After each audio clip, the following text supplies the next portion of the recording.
ఇదేమి చమత్కారం ప్రాణవల్లభ! 2 రోజుల హనుమంతుడు పాకటం మొదలుపెట్టాడా? ఇందులో ఆశ్చర్యమేముంది? మన శ్యామసుందరులు కూడా పుట్టిన 6వ రోజే రాక్షసి పోతన ప్రాణాలను హరించారు కదా. కంటికి గోచరించేవన్నీ మనకు సత్యంలా కనిపిస్తాయి, కానీ అవి కేవలం ఒక భ్రమ మాత్రమే. సర్వవ్యాపి భగవానుడు శంకరుడు తమ 8 మూర్తుల రూపములో ఈ జగత్తులోని ప్రతి తత్వంలోనూ వసిస్తారు.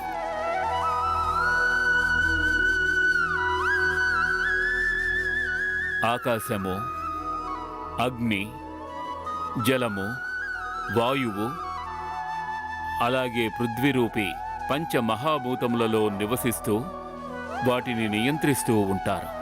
అంతేకాకుండా మహాదేవుని రూపములో చంద్రుడిలోనూ ఉంటారు, ఈశానుడి రూపములో సూర్యుడిలోనూ, ఇక పశుపతి రూపమున సమస్త పశువులు అనగా జీవజంతువుల మధ్య ఉంటారు.